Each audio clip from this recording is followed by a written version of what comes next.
Indépendant, j'avais mis devant toi la vie et la mort, et tu as choisi de vivre une vie séparée de moi. Et quoi? Pardon? On est où là? Excusez-moi, mais on est où là? C'est quoi cette histoire là?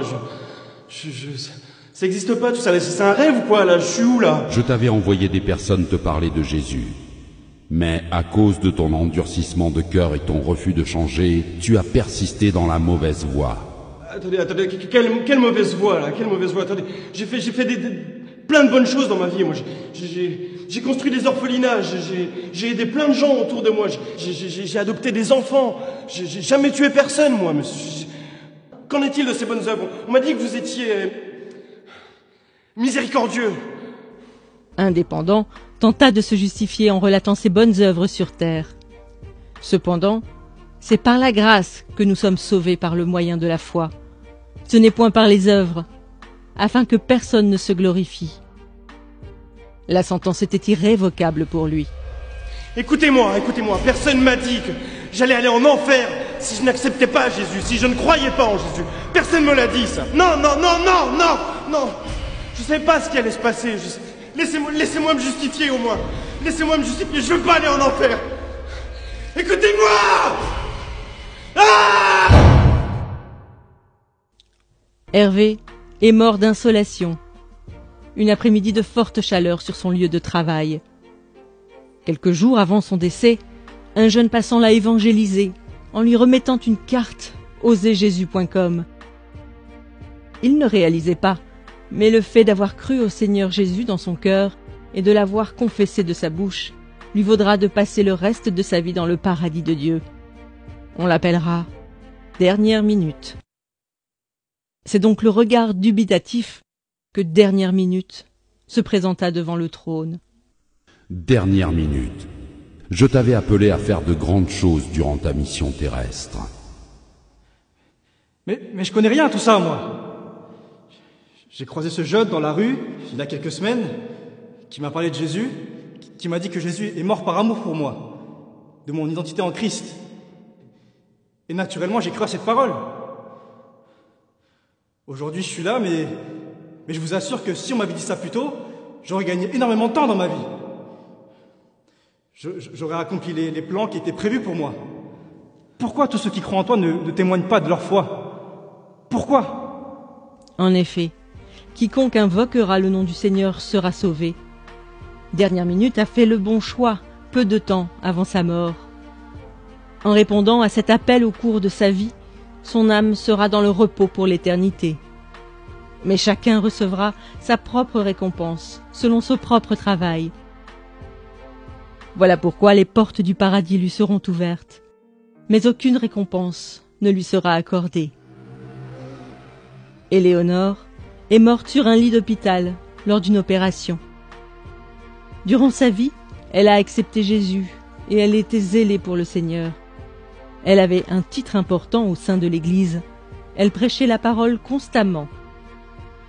Cependant, elle avait une relation adultère cachée avec un jeune frère de son Église.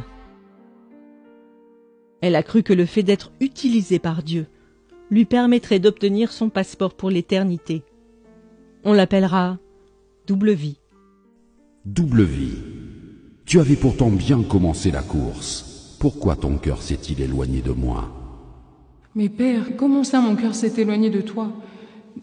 J'ai eu la foi en Jésus, j'ai cru en toi, j'ai engendré des jeunes filles dans la foi, j'ai fait mon ministère, Père. J'ai prié pour des malades, ils ont été guéris par ton nom, Seigneur. La parole de Dieu nous avertit qu'au jour du jugement, plusieurs personnes diront « Seigneur, Seigneur, n'avons-nous pas fait beaucoup de miracles par ton nom ?» Alors Dieu leur dira ouvertement « Je ne vous ai jamais connu. Retirez-vous de moi, vous qui commettez l'iniquité. » Le châtiment de double vie sera plus dur que celui d'indépendant, selon ce que Jacques avait annoncé. Qu'il n'y ait pas parmi vous un grand nombre de personnes qui se mettent à enseigner, car ceux-là seront jugés plus sévèrement. Mais Père, je suis ta fille. Je veux pas aller en enfer. Non, s'il te plaît, papa.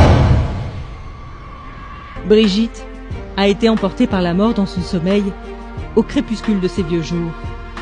Pendant toute sa vie, elle s'est efforcée à être trouvée bon et fidèle serviteur avant d'affronter ce moment ô combien décisif. Malgré les épreuves et les déceptions qu'elle a vécues, elle a gardé son cœur de l'amertume et a persévéré dans l'action de grâce en toutes circonstances. Sans avoir de titre dans son église, elle témoignait régulièrement de Christ et prenait soin des âmes. Le juste juge la qualifiera de « cœur fidèle ». Cœur fidèle, Oui, Père, avance mon enfant. j'ai attendu ce moment toute ma vie. Ai-je manifesté les fruits que tu attendais? Ai-je été trouvé bon et fidèle? Si ce n'est pas le cas, je te demande sincèrement pardon. Selon qu'il est écrit, vous obtiendrez le salut de vos âmes au prix de votre foi. Cœur fidèle rejoindra le Père. Cependant, elle fut surprise de voir que Dieu l'avait appelée à mettre en place une multitude de choses comme une fondation pour les femmes veuves de son pays. Merci, Seigneur. Merci, Seigneur. Merci. Ces histoires nous exposent à ce à quoi nous serons confrontés. Un dépendant est peut-être tout simplement votre collègue ou votre voisin, à qui vous n'avez jamais parlé de Jésus. Il sera jeté dans le feu éternel qui a été préparé pour le diable et ses anges pour l'éternité. En réalité, par votre obéissance à l'évangélisation, un de vous aurait pu lui éviter cette fin tragique. Bien qu'étant sauvé, Dernière Minute versera tout de même des larmes de regret. N'ayant pratiqué aucune bonne œuvre que le Seigneur avait préparée pour lui, il n'obtient aucune récompense, mais sera sauvé comme au travers du feu. Beaucoup de croyants n'allant qu'à l'église le dimanche et n'œuvrant pas dans le ministère verseront des larmes ce jour-là. Malgré son service pour Dieu, Double Vie passera l'éternité dans les flammes de l'enfer, car on demandera beaucoup à celui qui a beaucoup reçu. Si vous aussi vous vivez dans le péché, bien qu'étant en Christ, confessez-vous aujourd'hui, car nul ne sait ni le jour ni l'heure, mais le Maître arrive.